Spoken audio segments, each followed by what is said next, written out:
Election అప్పుడు హామీలు ఇచ్చారు కదా, హై లెవెల్ కెనాల్ పూర్తి చేస్తారన్నారు కదా, 26 మార్చిలో పూర్తి చేస్తారని మాకు హామీ ఇచ్చారు కదా, దాని సంగతి ఏందయ్యా, దాని పరిస్థితి ఏంది కొంచెం చెప్తారా అని అడిగారు. ఆయనకి అంత మాత్రం హక్కు లేదా? ఆయన ఉండే ఊర్లో ముఖ్యమైన ప్రాజెక్టు కంప్లీషన్ గురించి అడగడానికి హక్కు లేదా?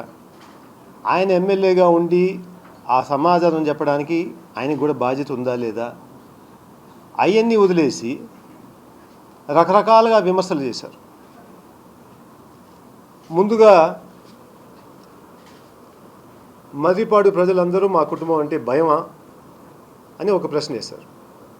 అయ్యా, అది భయం కాదు, అది అభిమానం. అది ఒక రోజులో పుట్టుకోరాలేదు.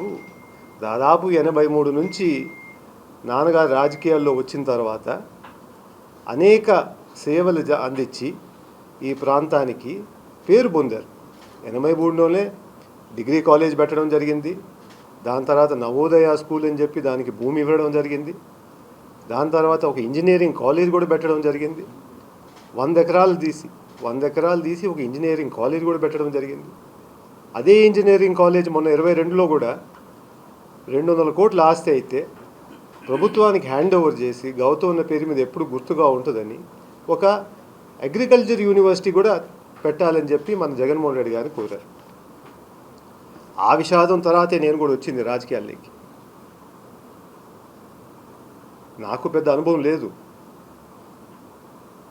అయినా కానీ వీలంతవరకు నాన్నగారి ప్రిన్సిపల్స్ ఏమున్నాయో పాటిస్తూ ఎంత వీలవుద్దో ఆత్మకూరులో బస్టాండ్ కానీ, కొత్తగా ఒక వ్యవస్థ ఆత్మకూరు డెవలప్మెంట్ ఫోరం అని కూడా తయారు చేసి విదేశాల నుంచి కూడా వాళ్ళు ఇచ్చే సిఎస్ఆర్ ఫండ్స్తో పాటు బస్టాండ్లు కానీ, టాయిలెట్లు కానీ, స్కూల్స్ కానీ, ఎలక్ట్రానిక్ స్కూల్స్ కానీ, ఎలక్ట్రానిక్ క్లాస్ రూమ్స్ కానీ తయారు చేయడం జరిగింది. ఆ విధంగా పేరు పొందాను తప్ప, ఆ విధంగా ప్రజల దగ్గర నుంచి ప్రేమ పొందాను తప్ప వేరే విధంగా కాదు.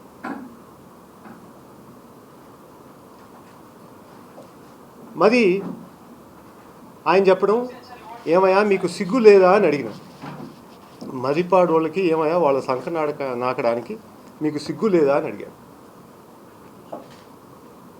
అయ్యా ఆనం రామనారాయణ రెడ్డి గారు, మీరు గెలిచిన మొదటి రోజు సాయంత్రమే మర్రిపాడులో ఒక ఇసుక కొండను మాయం చేశారు. 10 రోజుల తర్వాత మీ ఇంటి బయట 2 కొత్త కార్లు కూడా నిలబడ్డాయి. ప్రజలు అనుకునేది ఏంటంటే, ఏం ఆ కొండ నుంచి వచ్చిందా అని. సిగ్గు ఎవరికి ఉండాలి చెప్పండి, మీకా వాళ్ళకే?